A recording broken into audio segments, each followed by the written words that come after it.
Welcome to 360 Tamil. இன்னைக்கு இந்த வீடியோல நம்ம எந்த படத்தோட எக்ஸ்பிளனேஷன் பத்தி பார்க்க போறோம்னா 1993ல வெளியான ஒரு சூப்பரான சஸ்பென்ஸ் படத்தை பத்தி தான் பார்க்க போறோம். இந்த படத்தோட பேரு மூன்றாவது கண் அப்படின்றது. ஆல்ஃபிரட் ஹிச்காக் உங்க எல்லாருக்குமே தெரியும்னு நினைக்கிறேன். அந்த காலத்துல நிறைய சஸ்பென்ஸ் படம்லாம் எடுத்தாரு. அவர் ரியர் விண்டோன்னு ஒரு படம் எடுத்திருப்பாரு. அந்த படத்தோட கதையை இன்ஸ்பயர் பண்ணி தான் இந்த படத்தை எடுத்திருப்பாங்க. ஆக்சுவலா நிறைய காட்சிகள் மாறி இருக்கும், நிறைய சீன்ஸை மாத்தி தான் பண்ணிருப்பாங்க. அந்த காலத்துல 100வது நாள்னு ஒரு படம் வெளியாச்சு, கண்டிப்பா நீங்க எல்லாருமே பார்த்திருப்பீங்க. அந்த படத்தை மணிவண்ணன் தான் டைரக்ட் பண்ணிருப்பாரு. இந்த படத்தையும் மணிவண்ணன் தான் டைரக்ட் பண்ணிருப்பாரு. இதோட பிளாட்டை மட்டும் நான் சொல்றேன். அது என்னன்னு பாத்தீங்கன்னா, ஒரு பொண்ணு வீட்டை விட்டு ஓடி போயிடக்கூடாதுன்றதுக்காக அப்பா லாக் பண்ணி வச்சிருக்காரு. அந்த பொண்ணு எதிர் வீட்டுல நடக்கிற ஒரு கிரைமை பாத்துறாங்க. அதுக்கப்புறம் அந்த பொண்ணுக்கு என்ன மாதிரியான ஆபத்துலாம் வந்ததுன்னு சொல்றதுதான் இந்த படத்தோட மீதி கதையா இருக்கும். ரொம்ப சூப்பரா இருக்கும், உங்க எல்லாருக்குமே பிடிக்கும் நம்புறேன். எக்ஸ்பிளனேஷனுக்குள்ள போறதுக்கு முன்னாடி வீடியோக்கு ஒரு லைக் போடுங்க. இந்த எக்ஸ்பிளனேஷன் பிடிச்சிருந்ததுன்னா ஐப்ன்ற ஆப்ஷனை கிளிக் பண்ணி சப்போர்ட் பண்ணுங்க. மேற்கொண்டு பேசி டைம் வேஸ்ட் பண்ணாம நம்ம நேரடியா எக்ஸ்பிளனேஷனுக்குள்ள போயிடலாம். படத்தோட ஸ்டார்டிங் சீனே ஒரு வசதியான வீட்டை காட்டுறாங்க. இந்த வீட்டுல ஒரு வயசு பொண்ணு இருக்காங்க, பேரு பிரியா அப்படின்றது. இவங்களுமே பாய் ஃப்ரெண்ட் கிட்ட இருந்து எப்ப கால் வரும்ன்ற மாதிரி வெயிட் பண்ணிட்டு இருக்காங்க. இப்ப பாய் ஃப்ரெண்ட் கிட்ட இருந்து கால் வந்துருது. அவர் பேரு சுந்தர் அப்படின்றது. இவங்க ரெண்டு பேருமே லவ் பண்றாங்க. ஆனா வீட்டுல இருக்கவங்க இதுக்கு ஏத்துக்க மாட்டாங்க. பேசாம ஓடி போயிடலான்ற மாதிரி இவங்க ரெண்டு பேருமே பேசி முடிவு எடுக்கிறாங்க. இந்த பொண்ணு பேரு பிரியான்னு சொன்ன பாத்தீங்களா, இந்த பொண்ணு இவங்களோட திங்ஸ் எல்லாம் எடுத்து வச்சிட்டு இருக்காங்க. இவங்க வீட்டு வாசல்ல ஒரு கூர்கா இருப்பாரு, அவரை எப்படியாவது இங்க இருந்து அனுப்பணும்ன்ற மாதிரி இவங்க யோசிக்கிறாங்க. வேணும்ட்டு இங்க இருந்து ஒரு பிளேட்டை தூக்கி அடிக்கிறாங்க. அந்த சவுண்ட் கேட்டு அவருமே செக் பண்றதுக்காக கொஞ்சம் தள்ளி போயிடுறாரு. இதுதான் கேப், நைஸா நம்ம கிளம்பிடணும் அப்படின்ற மாதிரி இவங்களுமே கிளம்ப ஆரம்பிக்கிறாங்க. இவங்களோட பாய் ஃப்ரெண்ட் இவங்களை கூட்டு போறதுக்காக கொஞ்சம் தள்ளி இருக்கிற பகுதியில தான் வெயிட் பண்ணிட்டு இருக்காரு. இவங்க கிளம்பலாம்னு நினைக்கும் போது டாக் அந்த இடத்துக்கு வந்துருது. இவங்களை போக விடாம தடுத்துட்டு இருக்கு. அப்பன்னு பார்த்தா அப்பா வந்து பிடிச்சிடுறாரு. ஓஹோ, வீட்டை விட்டு கிளம்ப பாக்குறியான்ற மாதிரி உள்ள இழுத்துட்டு போறாரு. என்ன வரேன்னு சொன்னவ இன்னும் வரலன்ற மாதிரி சுந்தர் ஒரு பக்கம் வெயிட் பண்ணிட்டு இருக்காரு. இப்ப இந்த பொண்ணோட அப்பா இருக்காருல, இந்த பொண்ணை போட்டு பயங்கரமா திட்டுறாரு. ஓஹோ, அவன் கூட ஓடி போலனே முடிவு பண்ணிட்டியா, இதுக்கப்புறம் இந்த வீட்டுல உன்னை ஃப்ரீயா விடக்கூடாது, உன்னை லாக் பண்ணி தான் வைக்க போறன்ற மாதிரி சொல்றாரு. ப்ளீஸ் பா, ரெண்டு பேருக்கும் கல்யாணம் பண்ணி வைங்கன்னு கேக்குறாங்க. அப்பா ஏத்துக்கவே மாட்டாரு. இப்ப அப்பா இருக்காருல, பொண்ணு அவங்களோட ரூம்ல லாக் பண்ணி வச்சிடுறாரு. என்ன இப்படி லாக் பண்ணிட்டாங்கன்ற மாதிரி இந்த பொண்ணு ஃபீல் பண்ணிட்டு இருக்காங்க. அப்ப பக்கத்து வீட்டுல யாரோ கத்துற மாதிரி சவுண்ட் கேக்குது. லைட்டா தான் சவுண்ட் கேக்குது. இவங்களுமே ஜன்னல் வழியா பாக்குறாங்க. பெருசா எதுவும் தெரிய மாட்டேங்குது. இவங்க கிட்ட ஒரு கேமரா இருக்கும். அந்த கேமரால நல்லா ஜூம் பண்ண முடியும். சரி, ஜூம் பண்ணி பார்க்கலாம்ன்ற மாதிரி இவங்களுமே அந்த கேமரா மூலியமா ஜூம் பண்ணி பாக்குறாங்க. அந்த இடத்துல பார்த்தா ஹஸ்பண்ட் ஒய்ஃப் சண்டை போட்டுட்டு இருக்காங்க. ஹஸ்பண்ட் பேரு சபாபதி, ஒய்ஃப் பேரு சாந்தி அப்படின்றது. ஒய்ஃபை போட்டு பயங்கரமா அடிக்கிறாரு. ஒரு ஸ்டேஜ்ல சாவடிச்சிடுறாரு. இது எல்லாத்தையும் பாக்குற இந்த பொண்ணு ஷாக் ஆகுறாங்க. அவர் ஒய்ஃபை சாகடிச்சிட்டு இருக்காரு பாத்தீங்களா, இந்த பொண்ணு கரெக்டா அதை கேப்சர் பண்ணிடுறாங்க. இப்ப இவருமே எதிர்ச்சியா எதிர் வீட்டு ஜன்னல பாக்குறாரு. யாரோ நின்னுட்டு இருக்க மாதிரி இருக்கு. அந்த பொண்ணுக்கு தான் க்ளோஸா பார்க்க முடியும், இவரால க்ளோஸா பார்க்க முடியாது. ஆனா அந்த பொண்ணு பாத்துருக்கா போல அப்படின்ற மாதிரி இவருக்கு பயம் வருது. நல்லா உத்து பார்க்கும் போது அந்த பொண்ணு கிட்ட கேமரா இருக்கிறதும் இவருக்கு தெரிய வருது. இந்த சபாபதி இருக்காரு பாத்தீங்களா, நைஸா பக்கத்து வீட்டு வாட்ச்மேன் கிட்ட பேசுறதுக்காக வராரு. என்ன சவுண்ட் கேக்குது அப்படின்ற மாதிரிலாம் கேக்குறாரு. அந்த பொண்ணு காதலம் கூட ஓடி போக பார்த்தா அப்பா லாக் பண்ணி வச்சிருக்காருன்ற மாதிரிலாம் சொல்றாரு. ஓஹோ, அப்படியான்ற மாதிரி இவரும் கேட்டுக்கிறாரு. ஆமா சார், இந்த நேரத்துல நீங்க என்ன பண்றீங்கன்னு வாட்ச்மேன் கேக்குறான். சட்டுன்னு இவருக்கு என்ன சொல்றதுன்னு தெரியல. ஏதோ கத்துற மாதிரி சவுண்ட் கேட்டது, அதனால தான் வந்தேன்ற மாதிரிலாம் இந்த இடத்துல சமாளிச்சிடுறாரு. மறுநாள் காலையில இவரோட ஒய்ஃப் இறந்து போயிட்டாங்கன்னு எல்லாருக்கும் கால் பண்ணி சொல்லிடுறாரு. எல்லாருமே வீட்டுக்கு வந்து அழுதுட்டு இருக்காங்க. இவரும் அழுவுற மாதிரிலாம் நடிச்சிட்டு இருக்காரு. மாப்பிள்ள எப்படி நடந்தது அப்படின்ற மாதிரி மாமனார் கேட்கிறாரு.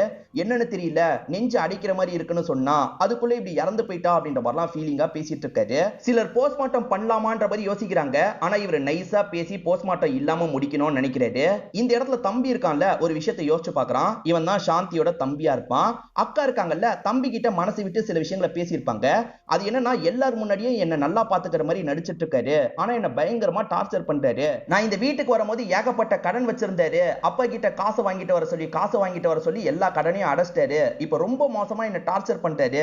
எனக்கு ஏதாவது ஆச்சுன்னா அதுக்கு இவர் தான் காரணமா இருப்பாருன்ற மாதிரிலாம் தம்பி கிட்ட சொல்லியிருப்பாங்க. இந்த தம்பி ரோல கணேஷ்ன்றவர் தான் பண்ணிருப்பாரு. இந்த படத்துல இவரோட பேரு கோபி அப்படின்றது. பிரசன்ட்ல கோபியோட மைண்டுக்குள்ள அதெல்லாம் ஓடிட்டு இருக்குல்ல, என் அக்காவை அநியாயத்துக்கு சாவடிச்சிட்டி அப்படின்ற மாதிரி இவரோட கழுத்தை பிடிச்சி அடிக்கிற மாதிரிலாம் பண்ணிட்டு இருக்காரு. ஆனா தம்பி தான் ஆர்வ கோளாறுல இப்படி பண்றான்ற மாதிரி அப்பா இருக்காருல, ஏன்டா இப்படி பண்ற அப்படின்ற மாதிரிலாம் தம்பியை கண்ட்ரோல் பண்ணிட்டு இருக்காரு. ஒரு ஸ்டேஜ்ல தம்பி கிட்ட போஸ்ட்மார்ட்டம்லாம் வேணான்ற மாதிரி அப்பா பேசுறாரு. தம்பியும் சரின்ற மாதிரி ஏத்துக்கிறான். இப்ப இவருமே நல்லபடியா எப்படியோ நடிச்சு முடிச்சிட்டோன்ற மாதிரி நிம்மதி அவராரு. பக்கத்து வீட்டு நபரோட ஒய்ஃப் இறந்து போயிட்டாங்க பாவம்ன்ற மாதிரி அம்மாவும் வேலைக்காரங்களும் பேசிட்டு இருக்காங்க. இத பாக்குற பொண்ணு இருக்காங்கல்ல, இப்ப அப்பா கிட்ட பேசுறதுக்காக வந்துடுறாங்க. அப்பா நைட் இந்த மாதிரி நடந்தது, நான் அதை போட்டோ எடுத்தேன்ற மாதிரிலாம் சொல்லிட்டு இருக்காங்க. ஆனா அப்பா பெருசா நம்ப மாட்டாரு. நான் உண்மையதான்ப்பா சொல்றேன், நான் போட்டோ எடுத்திருக்கேன், இதை வேணா டெவலப் பண்ணி பாருங்கன்ற மாதிரி கேமராவெல்லாம் தந்துட்டு இருக்காங்க. சரின்ற மாதிரி அப்பாவும் வாங்கிக்கிறாரு. இப்ப அந்த நபர் இருக்காரு பாத்தீங்களா, ஒய்ஃபுக்கான இறுதி சடங்கெல்லாம் பண்ணிட்டு இருக்காரு. ரொம்ப சோகமா இருக்க மாதிரிலாம் நடிச்சிட்டு இருக்காரு. இவங்க பாக்குறாங்கன்னு தெரிஞ்சுன்னா முறைச்சு இவங்கள ஒரு பார்வை பாக்குறாரு. அம்மாவை என்னடி சொல்ற அப்படின்ற மாதிரிலாம் கேட்கறாங்க. இவங்களுமே நடந்த விஷயத்தெல்லாம் அம்மா கிட்டயும் சொல்லிட்டு இருக்காங்க. இப்ப அம்மாவும் இவ சொல்றதெல்லாம் உண்மையான்ற மாதிரி அப்பா கிட்ட கேட்கறாங்க. அதெல்லாம் உண்மையா இருக்க வாய்ப்பு இல்ல, இவளை லாக் பண்ணி வச்சிருக்கோம்ல, ஏமாத்தி தப்பிக்கிறதுக்காக இந்த பிளான் எல்லாம் போட்டுட்டு இருக்கான்ற மாதிரி சொல்றாரு. அப்ப நீங்க செக் பண்ண போறது இல்லையான்னு கேட்கறாங்க. அதுல எல்லாம் ஒன்னும் இருக்காதுரி, அந்த கேமராவை இந்த இடத்துல வச்சிரு அப்படின்ற மாதிரி அப்பா ஒரு இடத்துல கேமரா வச்சிடுறாரு. இப்ப அப்படியே கட் பண்ணி பார்ட்டி நடந்துட்டு இருக்க ஒரு இடத்தை காட்டுறாங்க. இங்க இல்லீகல் ட்ரக் எல்லாம் எடுக்கிறாங்கன்ற மாதிரி நம்ம ஹீரோக்கு தகவல் கிடைக்குது. இந்த ரோலை சரத்குமார் தான் பண்ணிருப்பாரு. இப்ப அந்த இடத்துல ரைடு பண்றதுக்காக வந்துடுறாரு. மன்சூர் அலிகான் தான் அந்த இடத்துல பார்ட்டி எல்லாம் பண்ணிட்டு இருக்காரு. அவரோட பேரு ராயன் அப்படின்றது. வந்த இன்ஸ்பெக்டர் இருக்கார்ல, அவரை போட்டு சம்மடி அடிக்கிறாரு. இப்போ ஒரு இடத்துல அவரை லாக் பண்ணி வச்சிடுறாரு. எல்லாரும் பாக்குற மாதிரி என்ன லாக் பண்ணி வச்சிட்டல, உன்னை கவனிச்சுக்கிறேன் அப்படின்ற மாதிரிலாம் ராயன் வார்னிங் கொடுத்துட்டு இருக்காரு. அதெல்லாம் ஹீரோ சுத்தமா கண்டுக்கவே மாட்டாரு. இப்ப அந்த தம்பி இருக்கான்ல, ஹீரோவை பாக்குறதுக்காக இந்த இடத்துக்கு வந்திருக்கான். இவருமே உள்ள கூப்பிட்டு என்ன விஷயம்னு கேக்குறாரு. அவன் லெட்டர்ல எல்லாத்தையும் எழுதி கொண்டு வந்திருக்கான். அதாவது அக்காவோட சாவுல மாமாக்கு தான் சம்பந்தம் இருக்குன்ற மாதிரி இவன் சந்தேகப்பட்டு இருக்கான். இவர் என்ன சொல்றாருன்னா, போஸ்ட்மார்ட்டம் பண்ணி பார்த்தாதான் உண்மை தெரியும், நீ பாடி அடக்கம் பண்றதுக்கு முன்னாடி வந்திருக்க கூடாதா, இப்போ வந்து என்னப்பா ஆக போகுது, சரி என் சைடுல என்ன பண்ண முடியுமோ பண்றேன்னு சொல்றாரு. சார் ப்ளீஸ் சார் சீக்கிரமா ஏதாவது பண்ணுங்கன்னு தம்பி சொல்றான். பிரியா எதனால வரலன்றது சுந்தருக்கு தெரியாதுல்ல. பிரியா என்ன நல்லா ஏமாத்திட்டா, பணக்காரியில அவளோட வேலையை காமிச்சிட்டா அப்படின்ற மாதிரிலாம் ஃப்ரெண்டு கிட்ட புலம்பிட்டு இருக்காரு. நீயே ஒரு முடிவுக்கு வராதுரா, அவ ஓடி வர்றதுக்கு ட்ரை பண்ணும்போது பேரண்ட்ஸ் கூட பார்த்திருக்கலாம், அதனால அவசரப்படாம பொறுமையா யோசின்ற மாதிரி ஃப்ரெண்டு சொல்றாரு. இவருமே என்ன ஏதுன்றத பாக்குறதுக்காக மறுநாள் அவங்களோட வீட்டுக்கிட்ட வந்துடுறாரு. இப்ப இங்க இருந்தே அவங்க கிட்ட பேசுறதுக்கு ட்ரை பண்றாரு. அவங்களுமே ஜன்னல் கிட்ட இருந்து ஏதோ சொல்றதுக்கு ட்ரை பண்றாங்க. இவருக்கு புரிய மாட்டேங்குது. இப்படி இவங்க பேசிட்டு இருக்கிறதெல்லாம் சபாபதி கவனிச்சிட்டு இருக்காரு. ஒருவேளை பாய் ஃப்ரெண்டு கிட்ட சொல்லிட்டானா என்ன பண்றது அப்படின்ற மாதிரி லைட்டா சபாபதிக்கு பயமும் வருது. இப்ப பாய் ஃப்ரெண்டுக்கு ஏதாவது நம்ம மெசேஜ் மாதிரி அனுப்பணும்ன்ற மாதிரி யோசிக்கிறாங்க. அந்த டைம்ல ரெக்கார்டர்லாம் இருக்கும் பாத்தீங்களா, ரெக்கார்டர்ல இவங்க எல்லாத்தையும் ரெக்கார்ட் பண்றாங்க. பக்கத்து வீட்டுக்காரன் இந்த மாதிரிலாம் பண்ணியிருக்கான், அதை நான் வீட்டுல சொன்னா நம்ப மாட்டாங்க, அதே மாதிரி வீட்டுல என்ன லாக் பண்ணி வச்சிருக்காங்கன்ற மாதிரி எல்லா விஷயத்தையும் ரெக்கார்ட் பண்ணிடுறாங்க. இப்ப அவருக்கு தூக்கி போடணும்ல, ஜன்னல் வழியா இவங்க தூக்கி எறிகிறாங்க. இவங்க தூக்கி எறிகிற எல்லா விஷயத்தையும் சபாபதி கவனிச்சிட்டு இருக்காரு. இவங்க தூக்கி எரிஞ்சதை பிடிக்கலான்னு பாய் ஃப்ரெண்ட் நினைக்கிறாரு. ஆனா அந்த வழியா ஒரு நாய் வண்டி வரும். அந்த நாய் வண்டிக்குள்ள தெரியாதனமா விழுந்துருது. இப்ப பாய் ஃப்ரெண்ட் அந்த நாய் வண்டியை பிடிக்கிறதுக்காக போறாருல, இந்த சைடு சபாபதியும் ஃபாலோ பண்ணி வந்துட்டு இருக்காரு. ஒரு ஸ்டேஜ்ல அவங்களுமே நாயை பிடிக்கிறதுக்காக இறங்கி போறாங்க. இதுதான் கேப், உள்ள இருக்க அந்த கேசட்டை எடுக்கணும்ன்ற மாதிரி ரெண்டு பேருமே ட்ரை பண்ண ஆரம்பிக்கிறாங்க. அந்த கேசட்டை சபாபதி எடுத்துறாரு. இது என்னோட கேசட் அப்படின்ற மாதிரிலாம் இந்த பாய் ஃப்ரெண்ட் சுந்தர் சொல்றாரு. இல்ல இல்ல இது எனக்கான கேசட் அப்படின்ற மாதிரி வேகமா இவரும் புடிங்கிட்டு போயிடுறாரு. சபாபதியும் அந்த கேசட்டை போட்டு கேட்கிறாரு. ஆக்சுவலா இவங்க போட்டோ பிடிச்சு வச்சிருக்காங்கல்ல, அதை பத்திலாம் சொல்லியிருக்காங்க. போட்டோ வேற எடுத்திருக்காளான்ற மாதிரி கடுப்பாவுறாரு. இப்ப இவரோட கன்னை வச்சு அவங்க ஜன்னலை பார்த்து ஷூட் பண்றாரு. ஒற்றை மாதிரி நம்ம ஒன்ன வச்சு விளையாடுவோம் பாத்தீங்களா, அந்த மாதிரி ஒரு பொருளை வச்சு தான் ஷூட் பண்ணிருக்காரு போல. இப்ப இவங்க பக்கம் கப்பு மாதிரி ஒன்னு கிடைச்சிருக்கு. அந்த கப்பு மூலியமா அங்கிருந்து அவர் பேசுறதை இவங்களால கேட்க முடியும். இவர் என்ன சொல்றாருன்னா, நான் பண்ணதை நீ பார்த்துட்டன்றது எனக்கு புரியுது, இத பத்திலாம் நீ யோசிக்காத, இத அப்படியே மறந்துரு, நான் வேணா பாய் ஃப்ரெண்ட் கூட நீ சேர்றதுக்கு ஹெல்ப் பண்றேன், ஆனா என் சம்பந்தப்பட்ட போட்டோஸ் எல்லாம் என்கிட்ட தந்துருன்ற மாதிரி கேட்டுட்டு இருக்காரு. ஆனா இவங்களால இந்த விஷயத்தை ஏத்துக்க முடியல. இல்ல நான் அப்படிலாம் பண்ண மாட்டேன்ற மாதிரி சொல்லிட்டு இருக்காங்க. இவர் கொஞ்சம் மிரட்டுற மாதிரிலாம் பேசுறாரு. அப்பயே இவங்க ஏத்துக்க மாட்டாங்க. ஒரு ஸ்டேஜ்ல இவங்க பேசுறதையே ஸ்டாப் பண்ணிடுறாங்க. பிரியாவோட அப்பா இருக்கார்ல, பிரியாவை வேற யாருக்காவது சீக்கிரமா கல்யாணம் பண்ணி வச்சிடணும்னு யோசிக்கிறாரு. சீக்கிரமா இந்த சாரி எல்லாம் மாத்திட்டு வான்ற மாதிரி சொல்றாரு. இவங்களுக்கு மாத்துறதுல சுத்தமா விருப்பம் இல்ல, இருந்தாலும் வேண்டா வெறுப்பா மாத்திட்டு இருக்காங்க. அதே மாதிரி அப்பா வாங்கி வச்சிருக்காருல, அந்த கேமராவை எடுத்து தானே வேலைக்காரங்க கிட்ட சொல்றாங்க. அந்த வேலைக்காரங்களும் இவங்க கிட்ட எடுத்து தந்துடுறாங்க. இப்ப சாரிக்கு மாறின இவங்க இருக்காங்க பாத்தீங்களா, கீழே வந்துட்டு இருக்காங்க. அப்படி வரவங்க அங்க சபாபதி உட்கார்ந்துட்டு இருக்கிறத பார்த்து ஷாக் ஆயிடுறாங்க. அவரை பொறுத்த வரைக்கும் மாப்பிள்ளையோட ஃப்ரெண்டா இருப்பாரு. ஐயோ இவன் வேற வந்திருக்கானேன்ற மாதிரி பயந்த மாதிரி பார்த்துட்டு இருக்காங்க. அவரும் முறைச்சு பார்த்துட்டு இருக்காரு. அவரை பார்க்குற பயத்துல இவங்க காஃபி கப்பை கீழே எல்லாம் சிந்திடுறாங்க. மாப்பிள்ளை வீட்டை சேர்ந்தவங்க என்ன நினைப்பாங்க அப்படின்ற மாதிரி அப்பா பயங்கரமா சத்தம் போடுறாரு. அதெல்லாம் ஒன்னும் பிரச்சனை இல்லை அப்படின்ற மாதிரி மாப்பிள்ளை சொல்றாரு. எனக்கு பொண்ணை பிடிச்சிருக்குன்ற மாதிரியும் சொல்றாரு. வீட்டை சுத்தி பார்க்கலாம் அப்படின்ற மாதிரி இவங்களுமே இங்க இருந்து எந்திரிச்சு கிளம்ப ஆரம்பிக்கிறாங்க. பொண்ணோட ரூம் இதுதானா, உள்ள போய் பார்க்கலாம் அப்படின்ற மாதிரிலாம் சபாபதி சொல்லிட்டாரு. இல்ல பர்மிஷன் இல்லாம போறது தப்புன்னு மாப்பிள்ள சொல்லிட்டாரு. மாப்பிள்ள ரொம்ப நேர்மையா இருக்காதீங்க, அவங்க பிடிச்ச போட்டோவெல்லாம் ஒட்டி வச்சிருப்பாங்க, அது மூலியமா பொண்ணை பத்தி இன்னும் கொஞ்சம் புரிஞ்சுக்கலாம், உள்ள வாங்கன்ற மாதிரி இவரும் வேகமா உள்ளலாம் கூட்டு வந்துடுறாரு. இவரை பொறுத்த வரைக்கும் அந்த கேமராவை தேடி தான் வந்திருப்பாரு. இப்ப நைஸா அந்த கேமராவை யூஸ் பண்ற மாதிரி கேமரா மூலியமா நம்ம ஜன்னலை எவ்வளவு தூரம் பார்க்க முடியும்னு செக் பண்ணிட்டாரு. சூப்பரா பார்க்க முடியும்ன்றது தெரிய வருது. சரி இதுக்குள்ளதான பிலிம் இருக்கும், அந்த பிலிமை எடுத்துடலாம்னு ஓபன் பண்றாரு. பார்த்தா பிலிம் மிஸ் ஆகுது. என்ன பிலிம் இல்லன்ற மாதிரிலாம் இவர் ஷாக் ஆயிட்டு இருக்காரு. இப்ப சபாபதியும் எடுக்க முடியலன்ற மாதிரி கொஞ்சம் அப்செட்டா கீழே இறங்கி வந்துட்டு இருக்காரு. அப்ப இவங்க இருக்காங்கல்ல, பிலிம் என் கையில தான் இருக்குன்ற மாதிரி இவரை நோக்கி காட்டுறாங்க. இவருமே பயங்கரமா டென்ஷன் ஆகுறாரு. உன்னை ஏதாவது பண்றேன் பாரு அப்படின்ற மாதிரி முறைச்சுக்கிட்டே இங்க இருந்து கிளம்பிடுறாரு. சுந்தரம் நடந்த விஷயத்த ஃப்ரெண்டு கிட்ட புலம்பிட்டு இருக்காரு. அவன் எதுக்காக உனக்கு தந்த கேசட்டை புடுங்கிட்டு போனா, ஏதோ தப்பா இருக்குடா, உன்னோட காதலிக்கு ஏதாவது ஆபத்து வர கூட வாய்ப்பு இருக்கு, நீ கொஞ்சம் கவனமா இருன்ற மாதிரி ஃப்ரெண்டு சொல்றாரு. சரின்ற மாதிரி இந்த சுந்தரமே ஏத்துக்கிறாரு. இப்ப நைட்டு சமயம் அந்த சபாபதி இருக்காரு பாத்தீங்களா, நைட்டு நேரம் அவங்க வீட்டுக்குள்ள நுழைஞ்சு அவங்களோட கதையை முடிக்கலான்ற மாதிரி யோசிக்கிறாரு. இப்ப திருட்டுத்தனமா வீட்டுக்குள்ள நுழைஞ்சு வந்துடுறாரு. உன் காதலிக்கு ஏதாவது ஆபத்து இருக்க கூட வாய்ப்பு இருக்குன்னு சுந்தர் ஃப்ரெண்டு சொன்னார்ல, சுந்தர்மே இந்த இடத்துக்கு வந்திருப்பாரு. யாரோ மாஸ்க் போட்டு வந்ததுனால இவன் கூட சண்டை போட ஆரம்பிக்கிறாரு. அதாவது சபாபதியும் சுந்தரம் சண்டை போட்டுட்டு இருக்காங்க. ஒரு ஸ்டேஜ்ல சபாபதி இங்க இருந்து தப்பிச்சு ஓடிடுறாரு. சுந்தர் சண்டை போட்டுட்டு இருக்கிறத இந்த வீட்டை சேர்ந்த ஆளுங்கெல்லாம் பாத்துடுறாங்க. குறிப்பா இந்த பிரியான்ற பொண்ணோட அப்பா பாத்துடுறாரு. டே என் வீட்டுக்கே வந்துட்டியா அப்படின்ற மாதிரிலாம் இந்த இடத்துல எல்லாருமே சேர்ந்த மாதிரி அடிச்சிட்டு இருக்காங்க. இது எல்லாத்தையும் பிரியா மேல இருந்து பாத்துட்டு இருக்காங்க. இப்ப அடிச்சவங்க கொஞ்சம் தள்ளி இருக்கிற ஒரு பகுதிக்கு தூக்கிட்டு வந்துடுறாங்க. இதுக்கப்புறம் என் பொண்ணை பாக்குறதுக்காக வந்த அவ்வளவுதான்ற மாதிரி அப்பா வார்னிங் கொடுக்கறாரு. உங்க பொண்ணுக்கு ஏதோ பிரச்சனை இருக்கு புரிஞ்சுக்கோங்கன்ற மாதிரி இவர் சொல்றதுக்காக வராரு. ஆனா அப்பா இதெல்லாம் கேட்கவே மாட்டாரு. இவனை அடிச்சு எங்கேயாவது தூக்கி எறிங்கடா அப்படின்ற மாதிரி ஆளுங்க கிட்ட சொல்லிட்டு கிளம்புறாரு. இந்த வீட்டுல வேலைக்கார அக்கா இருக்காங்கல்ல, அவங்க கிட்ட இவங்க விஷயத்த சொல்றாங்க. அந்த வேலைக்கார அக்கா நம்ப மாட்டாங்க. அந்த ஜன்னல்ல நடந்த விஷயத்த நீ எப்படிமா பார்க்க முடியும்ன்ற மாதிரி கேக்குறாங்க. இந்த கேமரா மூலியமா பார்த்தேன், ஜூம்லாம் பண்ண முடியும், நீங்களே பாருங்கன்ற மாதிரி கேமராவெல்லாம் காட்டுறாங்க. இந்த அக்காவாலையும் ஜூம் பண்ணி பார்க்க முடியும்ன்றது தெரிய வருது. எக்ஸாக்ட்டா என்ன நடந்தது அப்படின்றதெல்லாம் இவங்க சொல்லிட்டு இருக்காங்க. என்ன வேலைக்காரங்க கிட்ட பேசிட்டு இருக்கா அப்படின்ற மாதிரி எதிர இருந்து சபாபதியும் கவனிச்சிட்டு இருக்காரு. ஒருவேளை வேலைக்காரங்க கிட்ட எல்லாத்தையும் சொல்லிட்டு இருக்கா போல அப்படின்ற மாதிரிலாம் பயம் வருது. கழுத்தை பிடிச்சலாம் செஞ்சு காட்டுறாங்க. கண்டிப்பா நம்ம பண்ணதை பத்தி தான் சொல்லிட்டு இருக்கா அப்படின்ற மாதிரி சபாபதி செம்மையா பயப்படுறாரு. இந்த பிலிமை டெவலப் பண்ணி கொண்டு வாங்க, உங்களுக்கே உண்மை புரியும்ன்ற மாதிரி சொல்றாங்க. சரி ஓகேன்ற மாதிரி அந்த வேலைக்காரங்க டெவலப் பண்றதுக்காக இங்க இருந்து கிளம்ப ஆரம்பிக்கிறாங்க. டெவலப் பண்ணா நம்ம கதை கந்தலாயிடும் அப்படின்ற மாதிரி இவருமே பயப்படுறாரு. அந்த வேலைக்காரங்க போற இடத்துக்கு நம்மளும் போனோன்ற மாதிரி ஃபாலோ பண்ண ஆரம்பிக்கிறாரு. இந்த வேலைக்காரங்களுக்கு தெரிஞ்ச ஒரு ரிச்சாக்காரர் இருப்பாரு. அவர் மூலியமா தான் இவங்களுமே கடைக்கு வந்துடுறாங்க. டெவலப் பண்றதுக்கு 15 ரூபாய் ஆகும்னு சொல்லிட்டு, அவ்வளவு ஆகுமா, 10 ரூபாயில பண்ணுங்கன்ற மாதிரி இவங்க பேரம் பேசிட்டு இருக்காங்க. ஒரு ஸ்டேஜ்ல 15 ரூபாயில தான் பண்ண முடியும்னா தந்துட்டு இங்க இருந்து கிளம்ப ஆரம்பிக்கிறாங்க.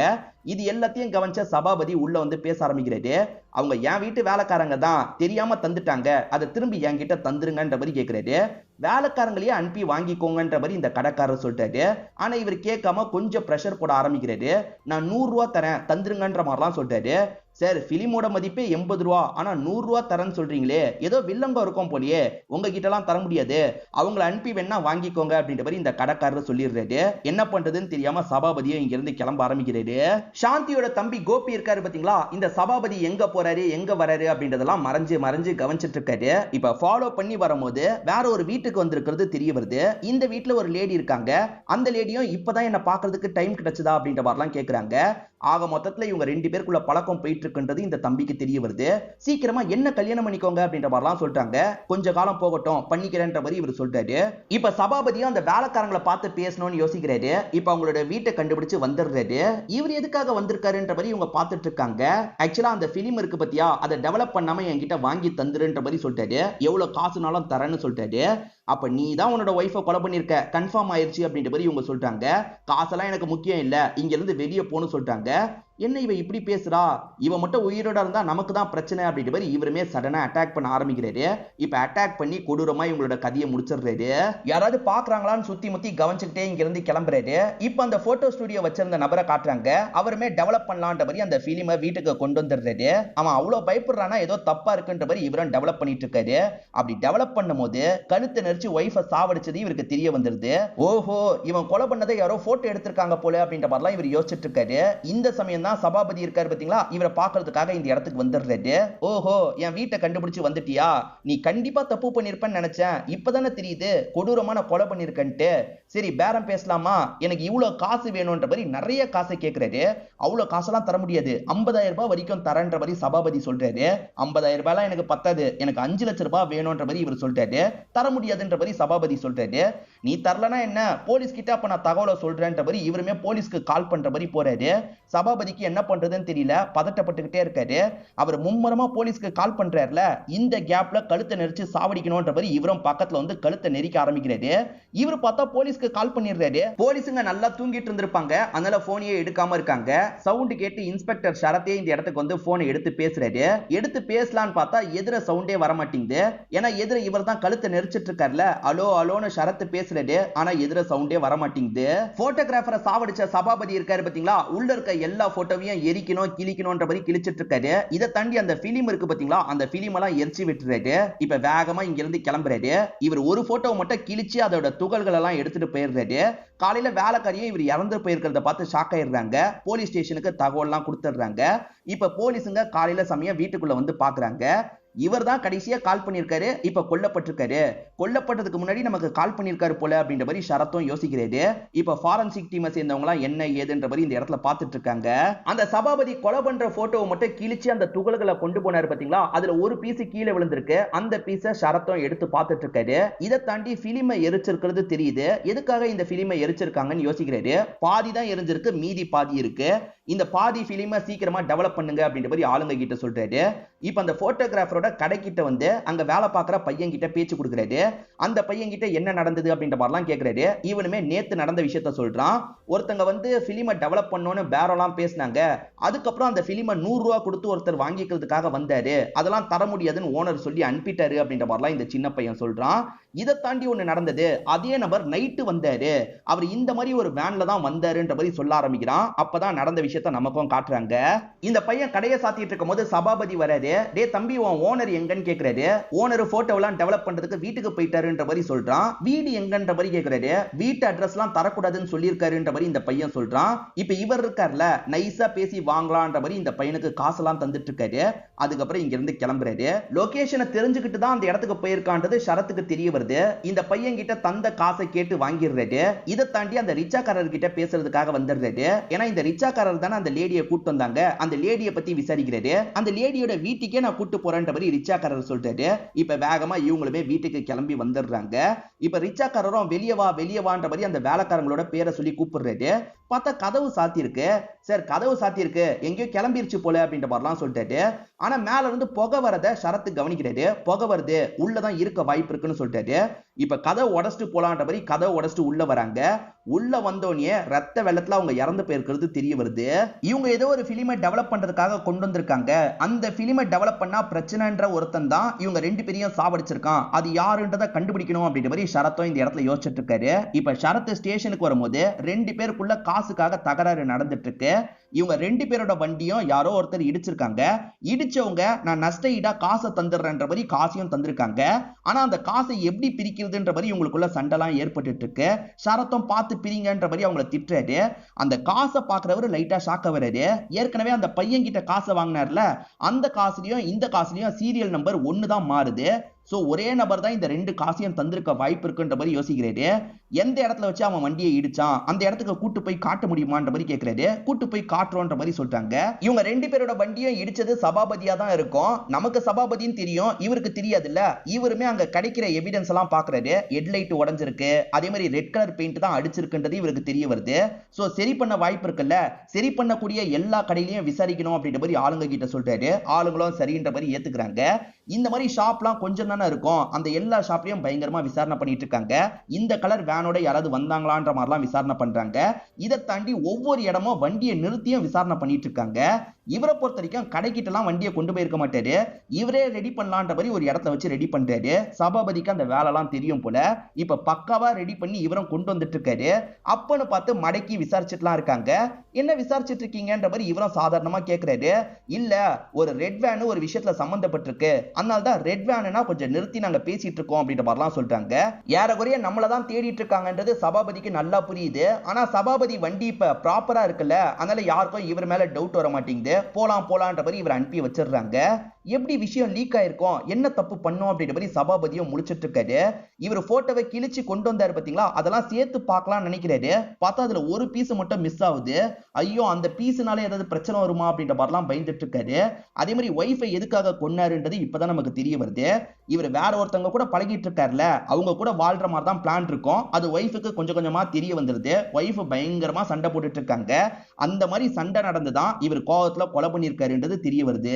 சரத்து கிட்ட ஒரு பீஸ் இருக்குன்னு சொன்ன பாத்தீங்களா, அதுல ஒருத்தரோட கையை தெரியுது, கையில இருக்க மோதிரம் தெரியுது. சரி, கை இந்த ஆங்கிள் இருந்தா உடம்பு எப்படி இருக்க வாய்ப்பு இருக்குன்ற மாதிரி இவரும் பண்றாரு. அதாவது ஒருத்தரோட கழுத்தை பிடிக்கும் போதுதான் இந்த மாதிரி நம்ம கையை மடக்குவோன்ற மாதிரி இவரும் கற்பனை பண்ணி பாக்குறாரு.